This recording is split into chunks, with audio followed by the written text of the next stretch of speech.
Howdy, y'all. It's time for Go Fight Win, the show with all the high school football stories you love. On this week's episode, I'll speak with Jeff Francoeur, big-time Major League Baseball player. But before that, he was a legend in his hometown playing for the Parkview Panthers. He has some great stories to share there. Plus, Coffeetown football takes on Holy Cloud, and there is a holy disturbance before this football game. You won't want to miss that. And as always, the best high school football headlines and stories that y'all shared with me over the past few days. It's time for Go Fight Win. Fix that butt pad. Let's go.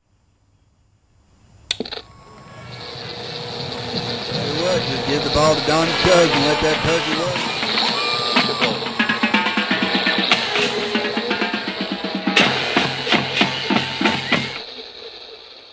Episode 7 of Go Fight Win. Got a touchdown and a PAT on the board. How about that? Thank you for listening. Thank you for watching wherever you find this show. It's fun to do it each and every week. Such a blessing to me to relive so many glory days stories from people that I respect and admire in my craft and my career, but also take a look at some of the crazy things that are going on around high school football in the country, the sport that we all love. If this is your first time checking it out, I invite you to hit like and subscribe and tell your buddies about it. It's the best feedback I have for how this show is doing, how it's going, how it's growing. So thank you for helping me do that. Plus, if you want to support the show, support the brand, you have t-shirts, hats, mugs from the Go Coffeetown team store. You like Coffeetown varsity football? Well, rep it, wear it, sip out of it, tell everyone how much you love it. Things I love are the stories that y'all shared with me and some things that I found looking at high school football from the past several days. Let's start in Texas, where a referee grabbed a player's face mask and ripped his helmet off of his head. That's right. This story out of Dallas-Fort Worth, NBC 5 out of DFW has the story here. And David Haynes III is the player. He's the coach's son for Whitney High School. Whitney was taking on Dallas Madison. And on this play, David was back in coverage. He's playing linebacker. He runs right in the path of the referee. And this happens. You know, referees getting caught in the line of fire all the time in high school football games. Sometimes they'll take a pass to the dome. Sometimes they'll get trucked by a running back. But it's not often that the linebacker causes so much disturbance that the ref rips his helmet off. Here's what Coach said, Coach Haynes. He says, the official, I see he has a helmet in his hands, and I don't know what's going on. I'm asking him. And then he said that, you know, we had somebody, one of our players, tried to maliciously run him over, Haynes recalled. Now, I'll let y'all be the judge. I'll have a link to this play in the show's description if you want to watch it. But it's kind of crazy to me that a ref would actually take the kid's helmet off. I mean, you hear people say sometimes, we're playing not only against the team across the field from us, we're playing against the refs too. Well, Whitney was literally playing against this referee. And there's something going on in high school football right now, and high school sports in general, where there's kind of a staffing shortage of officials and referees, and they're having a hard time fielding some games. I've seen some games get canceled early on in the season because there's just not enough people doing it. And I know it's hard to find good work, but come on, ref. That's not your job, man. They're not literally playing against you. And if this is if he's on offense, right, because Whitney's on defense here, that's a 15-yard penalty, illegal hands to the face, unsportsmanlike conduct. Can somebody throw a ref a flag? Can they penalize the ref? Get him out of the game. Now, here's the kicker on this. If you get suspended in one of these games, according to the rule books they have out there in Texas, and this is Dallas-Fort Worth, this is big boy football, then you get suspended for the next game too if you get thrown out of the game. So Haynes III, old Trip out there just doing his job, trying to play ball, he accidentally runs into the ref, and the ref stands his ground, plants his feet. This is a big official here, and he throws his helmet off and then throws him out of the game. To say that it was malicious, clearly not. When you watch the play, I don't know what was going on before that. I don't want to speculate, certainly, but no matter what happened, whether the player ran into you on purpose or not, you're a grown man. Why are you taking the kid's helmet off? Get a grip, man, on something that is not a helmet. So we'll see what happens. Coach's wife caught the incident on camera there, and it's tough. Coach says he's a great kid. Don't want him to be suspended in his senior year for playing football the right way. Certainly don't want to see that. Not worth getting your helmet ripped off. Not worth getting kicked out of the game. Not Dallas-Fort Worth it, certainly. So I hope there's an update here, and I hope this kid gets back on the field certainly sooner than the officials think that he should. I mean, when you're practicing football plays, All right. I played a few years myself. Wasn't great by any means. Otherwise, I wouldn't be doing this show probably. But you're not practicing to run over the ref. Coach isn't saying, hey, let's get this Oklahoma drill. Let's get this spider drill. Hey, one of you scout team guys, get a striped shirt on. Let's run through the ref. Let's practice that play and keep discipline. Keep your pad level down and take out the official. All right, good job, son. That's not how it's going. Certainly not at Whitney High School, I don't think. But let's keep an eye on this and see what happens to the ref. I've been to some games where you're not safe as an official making it back out to your car. And I don't know. I don't know what's going on with this official, but y'all say a prayer for him too, because this is Texas football, and that could have gotten ugly really quick in a lot of different ways. Here's one y'all sent me to @GoCoffeetown on X, courtesy of Caleb Jones on Rivals. Where does he work? He covers Auburn, so I imagine this is out of Alabama. This is what Caleb says in this tweet. I love high school football in the South. Don't we all, Caleb?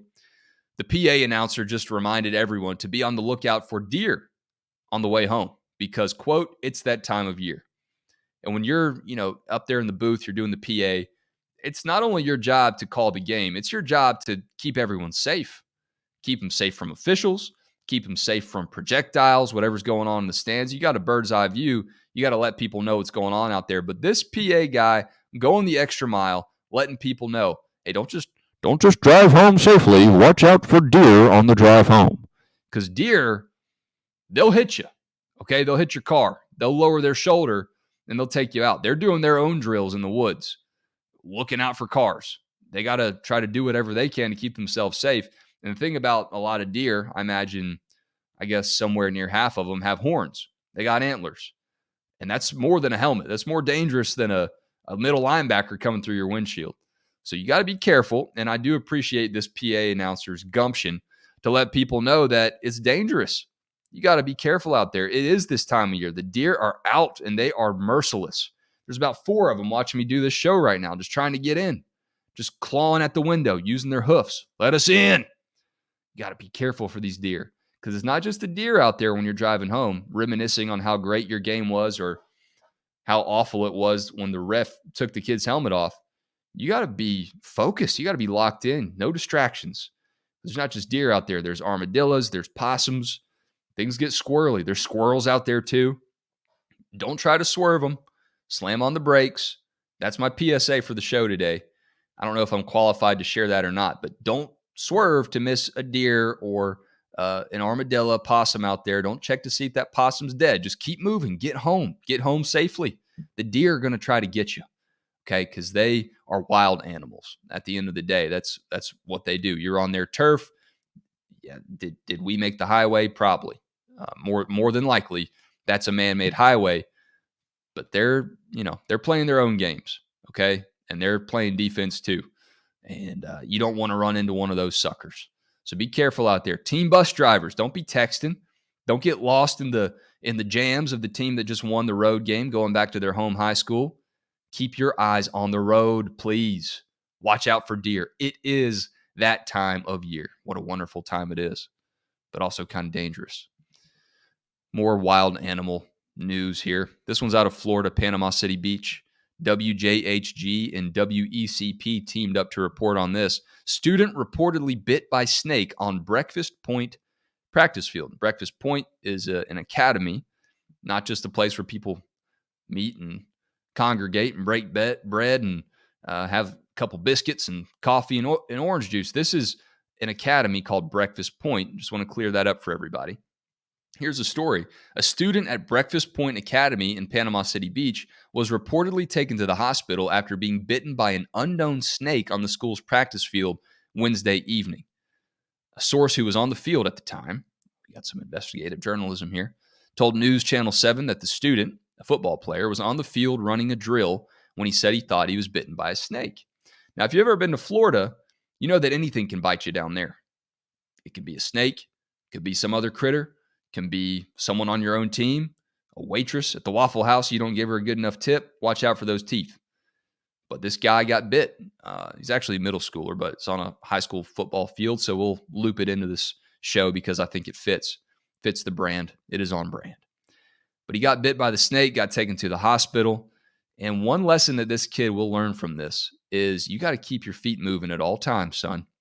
You got to keep your ankles chopping at all times. Idle ankles are the devil's workshop on a high school football field. Keep them high, keep them moving. Do not stand around. Do not walk through my drill, because guess whose drill that also belongs to? That's right, a snake. One thing I know about snakes, doing some research, living in Georgia for my whole life, is copperheads everywhere. Coffeetown copperheads too. Go copperheads. But the thing about snakes is you got to be careful out there, because if you get bit by a baby copperhead, and I don't know if this was a copperhead, the kid had no venom in his blood. He does now, by God. I got venom in my blood, coach. I'm ready to go. And he actually went back to school the next day, this report says. But the baby snakes don't have a spigot on that poison.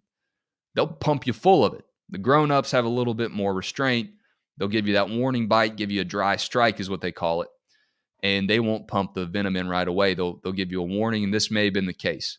Maybe it was a non-venomous snake. I find that hard to believe. It's Florida. I think every snake is venomous down there. I think you even have some venomous children that you got to watch out for that have some venom in their teeth. But this kid got bit. He lived to tell the tale, and I guarantee he's going to keep his feet chopping every single play. Because on a Friday night, it's better to get bit on a Wednesday at practice than get bit on a Friday night by the opposition. Some kid out there has gingivitis. You're going to be out for a couple weeks as you try to fight off that infection. So I'm glad that this young man is okay. And let's just all be wary. Watch your feet. Even on a football field, you got to beware. These reptiles are everywhere, and they will take it to you. They will take you to the woodshed. Glad he's okay. Next story comes from a friend, Allison Mastrangelo, working at WSB in Atlanta. This is a photo that if you're just listening on the podcast, I'll also have a link to this and all the stories if y'all want to, check me for fake news. But if you can't see this photo, Allison says this guy on Walton High School staff has the best mullet in Georgia. There's literally no competition. Allison, I will say this. I respect you as a journalist, but it's not literally no competition in the state of Georgia. This is not an open and shut case. There is a lot of competition out there. And I'll say this kid, it's a good mullet on the back. On the front, could use a little bit of cleanup. There, it's a little unkempt. Maybe cut that down a little bit, put some product in there if you want to sharpen it up. But on the back, on the sides, his ears are clear. They're free. And his neck is well covered, as is the collar on his shirt. It goes about an inch below the collar on the back of his shirt. This coach is ready to go.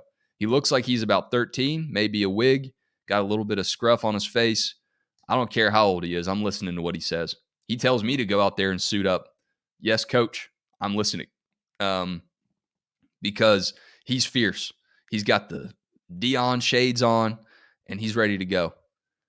They play ball out there at Walton in a town called Marietta or Mayretta, depending on where you grew up and which denomination you are. And I think this thing is probably the best Marietta mud flap that you're going to see. So congratulations to him, and congratulations to Walton. That is a nice mullet. But I'd love to see some competition from around the country. If you have good mullets on your team, and I just mean coaches, every player has a mullet these days. So it needs to be an exemplary mullet if it's a player. But if you got a coach on your team, chain gang, someone in the stands that you see, tag at Go Coffeetown on X and Instagram, and we'll break down some mullets. Maybe we'll have a mullet competition at the end of the season here. All right, coming up, a lot of mullets at Coffeetown football games. They're taking on Holy Cloud, and holy cow, there is a holy disturbance before this game kicks off. Holy Cloud at Coffeetown. Eagles are 0-4, lost each ball game by an average of 4 touchdowns. Let's keep that trend going, get some backups in before playing Briarton next week. Holy Cloud's chaplain is leading the team in their pregame prayer on the Copperhead at midfield. I don't believe it. They call it the Birds of Prey, but they usually do it in the end zone. They better be reading from the book of Revelations if they're doing it on our logo. I'm all for letting the Spirit move, but the Lord also tells us to seek wisdom. And Holy Cloud seeking wisdom teeth removal here tonight. We won the coin toss, and Biscuit Bryant had to hold Reptile Henderson back. They would have needed 2 biscuits down there if it was me. I am hot. Reptile Henderson working in the pocket. He's got all the time in the world behind those blocks. He could fry a bologna sandwich back there. Holy Cloud's pass rush is about as effective as a perforated seatbelt. Reptile just letting it all develop like the photo lab at Eckerd's, and he likes a picture. Unloads a deep ball to Lubbock Houston. He's wide open. 70 yards on the Coffeetown touchdown. Yeah! Houston is the fastest player on the team. Put a little jitterbug on one of Holy Cloud's cornerbacks, and when he stood up, he had his helmet on backwards. These boys ain't prepared for this. Y'all say a prayer for them. That long score brought to you by Copperhead Movers. If you got a load to haul, call Copperhead Movers, and we'll carry it all to pay dirt as long as it ain't breathing or illegal. Our academic athlete this week is Coffeetown kicker Chipshot Kaminsky. Chipshot kicks barefoot after a jet ski accident, took off a fifth of his kicking foot when he was in kindergarten.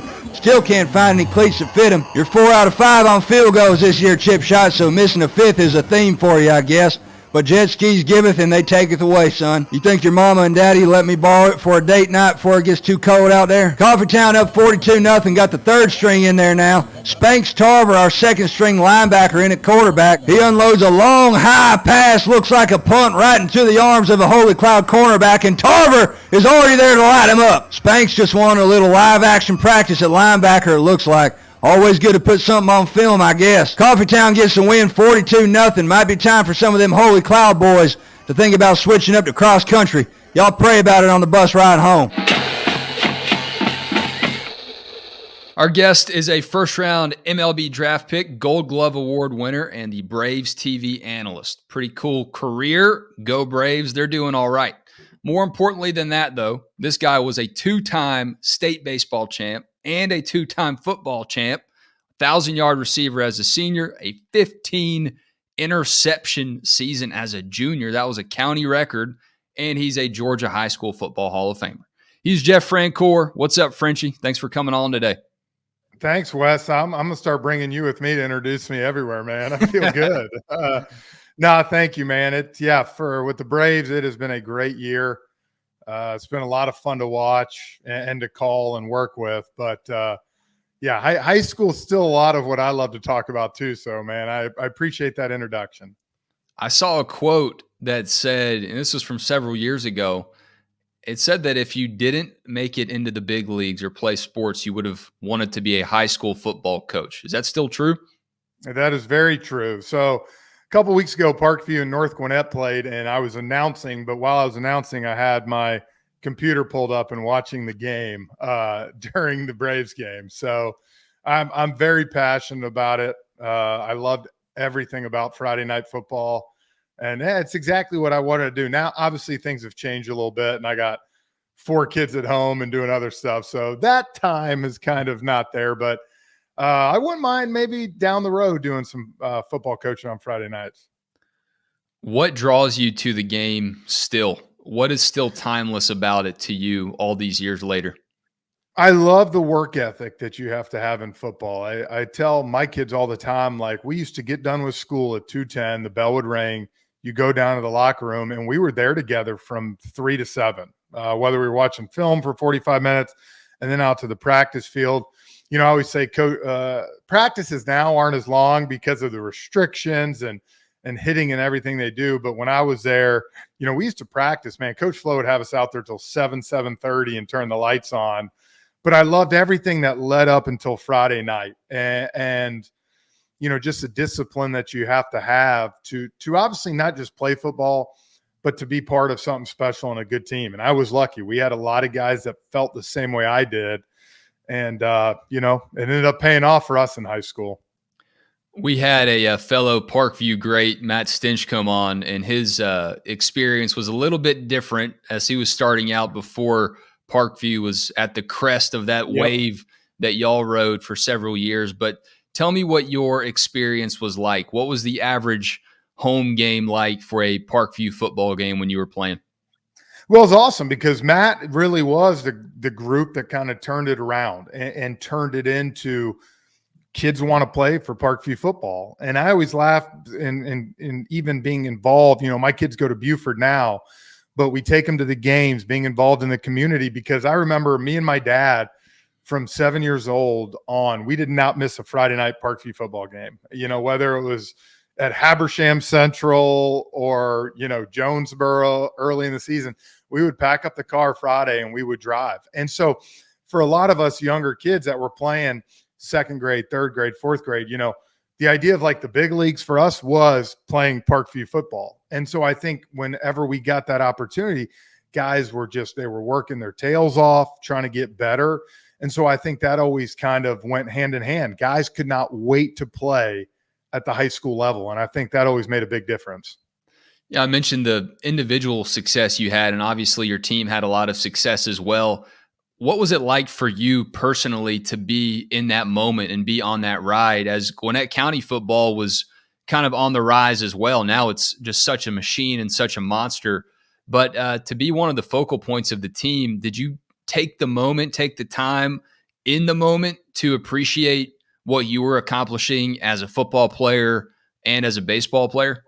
Yeah, for sure. I'd be lying to you if I said I didn't realize some of the special things I was able to accomplish. And I think it's good to enjoy that. If you work like that and you put the time in, those are fun moments that you always want to remember. But for me, I think at the same time, I had such great teammates and teammates that were close friends of mine.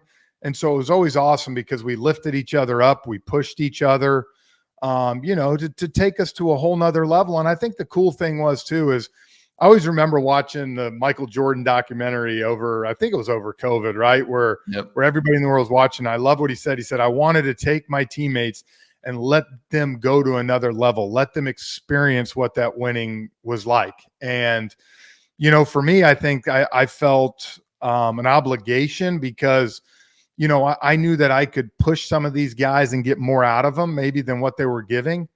And, when you do that and you have other great players come alongside you, you can do great things. And I think we did it the right way.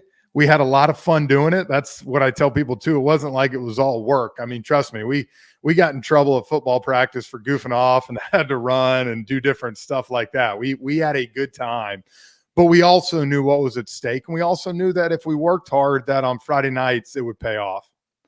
You mentioned the trips you'd go on with your dad and not missing those Parkview football games. Yeah. That Brookwood rivalry, I went to Collins Hill High School, but even I knew that y'all hated each other.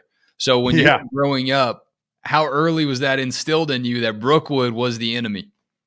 Man, early on. I remember my brother was 4 years older than me, and a coach named Jerry Parker, who was the high school football offensive line coach, but he was also the ninth grade basketball coach. When my brother was on ninth grade basketball team, he used to tell my brother that it was a sin to drive by Brookwood and look at the school. You always look away and you never look at the school. And I always laughed because I remember thinking that's like one of the first things I heard. But even in fifth grade, that was circled on your calendar when you played them during the season. It was either at Mountain Park or Bethesda Park. And you just kind of grew up with that rivalry. I mean, it was 5.2 miles away, and it was basically connected by Five Forks Strickham Road. And that's how you got there. And I always say, it brought the best out of us, and we brought the best out of them. There's no doubt. We played some epic games back in the day. Yeah, I mean, y'all were cruising, those undefeated seasons, but what kind of stories do you have from how Brookwood made life difficult for you and how you made it difficult for them? Well, my junior year is a perfect example because, we won in overtime over at Brookwood. We were both 6-0. I think they were 2 in the state at the time. We were 4-5, and we went over there. And I just remember pulling up on the bus at like 5:15, and you could not get anywhere. All the seats were full. The gates were pretty much almost like, unless you had a ticket, they weren't letting anybody in. And walking down that hill to the field, like it just seemed like the biggest sporting event that I ever played. I still tell people that. Like, I don't know if I've ever had the excitement of my junior year of walking down that, playing them. And then the way we beat them was even better. Going to overtime, caught the pass on, 4th and goal at the 13, and then had to get the 2-point conversion too. And we were able to do it. And, we went to 7-0 and of course ran the table the rest of the year. But man, we had so many good games with them. My senior year, we beat them 24-7 at our place. We took it to them a little bit, but it was always fun. Dave Hunter was a coach. You knew they'd be well coached. You knew they'd be disciplined. And so again, like when you would get the schedule And, Gwinnett County now, like you said, has grown. There's so many more teams that are relevant and can knock you off each week. Mill Creek, Collins Hill, different teams that have done stuff. But back then, for the most part, you knew that Parkview Brookwood game was going to be for the region championship. So to come out on top was always important. I love how you can perfectly recall the final score of those games too, because those are the ones that stick with you. My wife actually gives me a hard time. Said if I could remember anything else like the scores or at bats of my game. I mean, I remember we won 18-17 in overtime. Yeah. So you should have no trouble remembering the anniversary and the birthdays of the kids and all that stuff. Exactly. Except I need a calendar for that. Y'all do a great job hosting the Pure Athlete Show, and I'm going to let you speak a little bit more about that before we wrap up. But you speak a lot about letting kids play in youth sports and being well-rounded, and you were certainly well-rounded. What all did you do in high school? I know you did football and baseball. How else were you involved, and what numbers did you wear in each sport? I was 12 all the way around. My dad was number 12 growing up. So 1-2 was the number I always wanted. I actually played basketball my freshman year and also actually dressed out for varsity. And going into my sophomore year, I went to summer camp with the basketball team. And I knew I'd be a starter probably, but it got to the point for us with football, by going to the state championship, we were playing literally my senior year. The state championship was December 22nd. It was 3 days before Christmas, and then baseball would start January 15th. So it just got to the point where it was too tough to balance and go. I was 2 months late to basketball if I had played. And at that point, I kind of knew that baseball and football were my two niches, were my two sports. But you can ask Coach Richardson, who I love, our basketball coach. I was still at every game to cheer on my buddies as a fan, whether it was a midweek game, weekend game, to watch them, but it just had become too hard. But yeah, we started a podcast called Pure Athlete with two men, Britt Lee and Brad Williams. And basically our whole thing is about youth sports. And when we got together to talk about it, it was, how can we impact and give a forum for coaches, parents, and athletes to walk through this journey? Because one of the best times you hear how passionate I am, and all the athletes that we get, if you listen to our podcast, you'll tell how passionate they are talking about their youth sports journey because it's so much fun. And now as a parent, seeing my kids, there's no better joy than seeing my kids smile while they're out there playing sports and loving it and become passionate about whatever they're doing. So, that's pretty much what it is. Now that I'm a dad and I have kids, you're seeing different things that you never saw when you were younger. And it's the money grabs. It's do more as far as, lessons in this, do less sports, specialize more. And it's just everything I disagree with in youth sports. And so it's been fun to get other perspective from great athletes, some great coaches of how they think that, you should do. And majority of them are kind of on schedule with what we talked about. Even like, John Isner, who's a great tennis player who we had on until 15, he played tons of sports, basketball, even said he played baseball for a little bit, and then they made that decision. So that's my big thing, man, is I love seeing kids play football, basketball, baseball, soccer. My son's playing lacrosse this year. I'll be honest, I know nothing about lacrosse, but I know that I've been to 4 of his games and they knock the crap out of each other, and I've absolutely loved watching it. And so if my son's going to be that passionate about it, let's do it. It brings out a side of him that you love to see. And as a parent, I appreciate that. Yeah, man. I have 2 little ones of my own, me and my wife, and they're not quite old enough to be getting involved yet. But your show has already just been a tremendous resource for me personally to kind of learn how to approach that and what's healthy and most importantly, what's fun. Right. And we wouldn't be doing these shows if sports wasn't fun. So that's absolutely what it always comes down to me. I've said this, we've done about 40 podcasts now.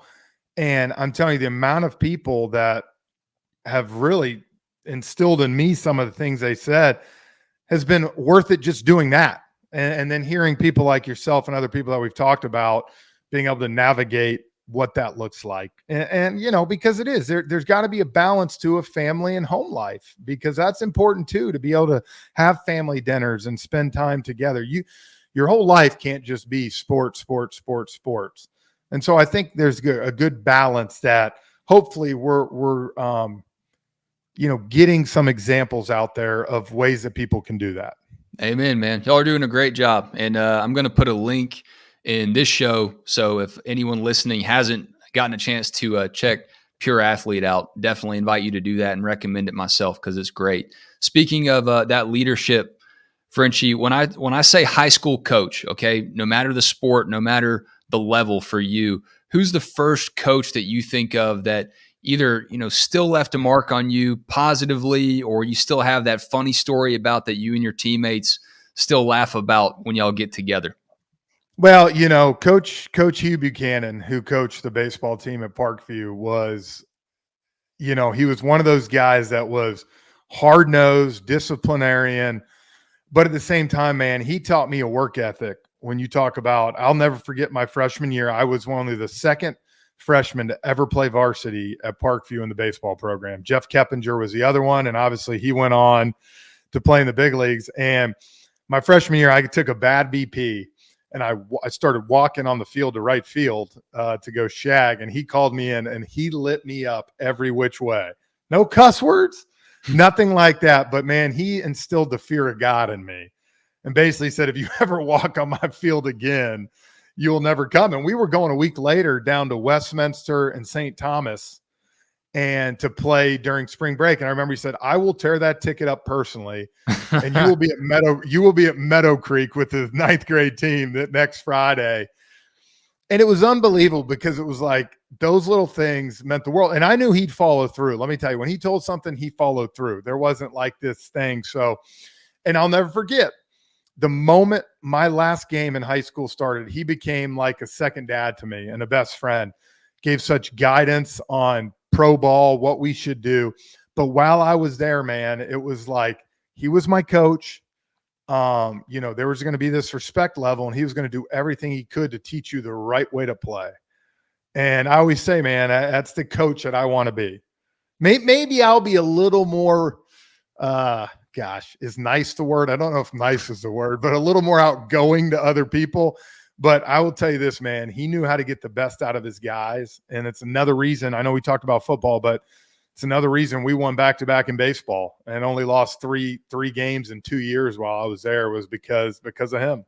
That's insane. Yeah, my coaches didn't really cuss either. And yeah, to me, there's something about being able to get someone's attention without cussing. And I know there are great coaches that do that. That's just how they do it. That's how they learn how to do it. But if you're able to get a message across without dropping a 4-letter word and still chew somebody out like that, to me, there's something powerful about that. Like, it still worked for me too, even though they didn't cuss very much. Absolutely. Look, you get to the pro level and even some of these colleges, I get it. I hear it. But at high school, I'm not into that, man. The kids are still kids. They're still developing. They're still learning. You can set a great example without doing that to the kids. Like I said, my dad never cussed in front of us. And trust me, he was the scariest man that I was ever around. So you don't have to have that to get your point across. I normally ask people on here what their best high school football moment was. I have a specific one for you, though, that kind of fits the brand of this show. We highlight a lot of absurd, funny, lighthearted high school stories. You were playing in the state championship game at Northside when the lights went out, right? Were you on that team? Yes, I was. Oh, absolutely. So what happened, man? What do you remember about that? I just remember the greatest thing was the fact that the lights went out and our defense regrouped for 12 minutes because Chancey Stuckey was driving it down our throats and there's nothing we could do about it. But the great thing was we were at Northside. So it's not like it was our fault that the lights went out. If that game was at Parkview, it could have got a little more hairy when you talk about why did the lights go out. But, there were so many people there. The game obviously was on GPTV, as all the state championships were, and so many media outlets because they were 14-0, we were 14-0. We were on a 29-game win streak, so there were people from everywhere, and there was so much talent. So I think from what I heard, it just legitimately overloaded the generator or whatever they had, and the lights cut off for like 10 minutes. And it was in the fourth quarter, and 2 plays later, he pitched the ball and we hit their tailback and he fumbled and we got on it and we ran the clock out. Yeah, you knocked his lights out. Here's my theory on that, though, Jeff. My first job out of college in broadcast was working in Macon, and that's right by Warner Robins and Northside Yep. there. They share that stadium. So part of me has always wondered if there wasn't some Warner Robins team dad or team mom that Hey, just so and happened to trip on that switch. if they did, I'll send them a Christmas present for the rest of my life because I appreciate them turning the lights. We always say, that song. That's the night that the lights went out in Georgia, man. Yeah, what a sweet memory. Last one for you. Yep. Can you remember your pregame playlist? Whatever you were listening to on your CD player, your Walkman, that was motivating you before your games back in the day, one or two tracks that hyped you up back then? Yes. So we had a thing that we would get to the locker room and we all listened to Bryan Adams' 18 Till I Die. And that was kind of like a thing. And then, of course, our stadium was called the Big Orange Jungle. So after the coaches gave their talk, we would all get in the middle and we'd play Welcome to the Jungle. And everybody would just obviously go crazy, banging helmets, looking like, whatever. And then we'd run out the tunnel. But those were always kind of my thing. We would do the Bryan Adams. We would replay it all the time before we went out. And then before the game, we would play Welcome to the Jungle. That's so cool, man. Jeff, thank you so much, dude. It's been great to go down memory lane with you and kind of actually dig into your high school football career. Watched everything you did as a pro and kind of knew what you did as a high schooler, but it's cool to chat with you and hear your emphasis on sports these days.